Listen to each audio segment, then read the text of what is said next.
बलिदान की मांग कर रहे हैं।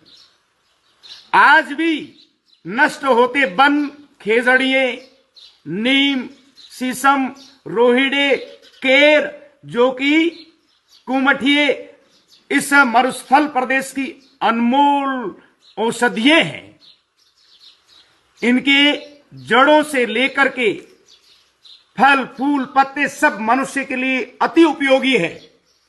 वो वन आज पुकार पुकार करके आह्वान कर रहे हैं कि वन प्रेमियों, आपको आज भी पुनः खेजड़ली के बलिदान की पुनरावृत्ति करने की जरूरत है।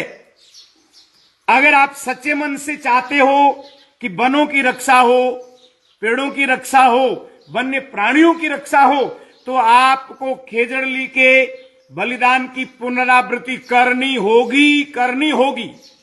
जब तक आप आत्म शहादत के लिए, आत्म बलिदान के लिए तैयार नहीं होंगे, तैयारी नहीं, आत्म बलिदान नहीं देंगे, तब तक कुंभकर्णी नींद में सोई हुई सरकारें आपकी आवाज को नहीं सुनेगी। वनों की रक्षा और वन्य प्राणियों की रक्षा की आवाज को नहीं सुनेगी। क्यों? कि वन्य प्राणियों की शिकार करने वालों के समर्थक पुरजोर तन, मन, धन से उनको बचाने का प्रयत्न करते हैं। धन के द्वारा, राजनीतिक सत्ता के पहुंच के द्वारा, और वनों की कटाई को भी काटने वाले और उनका समर्थन करने वाले अधिक हैं। उनकी रक्षा और संरक्षण करने वाले लोग कम हैं। इसलिए जरूरत है इनकी रक्षा के लिए आत्म बलिदान करने की। तो समाज के सभी नवयुवानों से मैं आह्वान करता हूं, सभी माताओं से, बहनों से, सभी भाइयों से आह्वान करता हूं कि 25 तारीख को आप अधिक से अधिक संख्या में, हजारों हजार की तादाद में, क्यों कि आज सरकार केवल लोगों की भीड़ देख करके आवाज को सुनती है। 10-20 लोग इकट्ठे होकर के कितनी ही युक्त तर्क संगत मांग रख दे, सरकार सुनने और मानने के लिए तैयार नहीं होती है। लेकिन हजारों हजार लोग जब आह्वान करते हैं तो सरकारों को मानना पड़ता है और वनों की रक्षा के लिए सशक्त कानून उन्हें लागू करना होगा।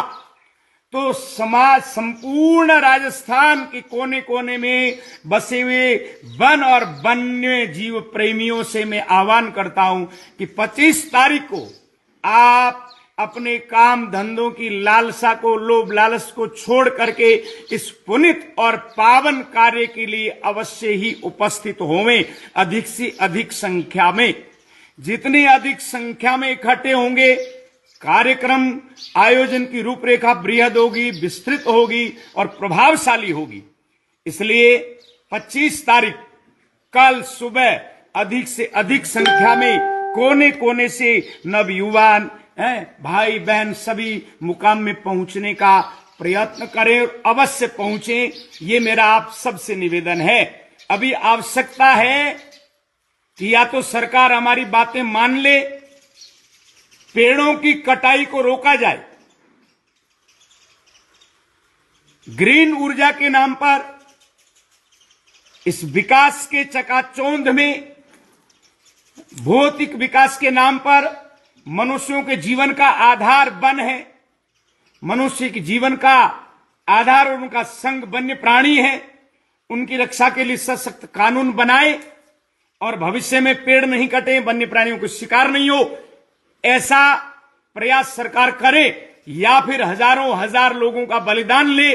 दोनों में से एक काम सरकार को करना पड़ेगा, तब जाकर के हम वन्य प्राणियों को बचाने में, वनों को बचाने में सफल हो पाएंगे। जैसा कि खेजड़ली में 1730 में लोगों ने राज आज्ञा के विरुद्ध जाकर के भी पेड़ों की रक्षा की, वन्य प्राणियों की रक्षा की।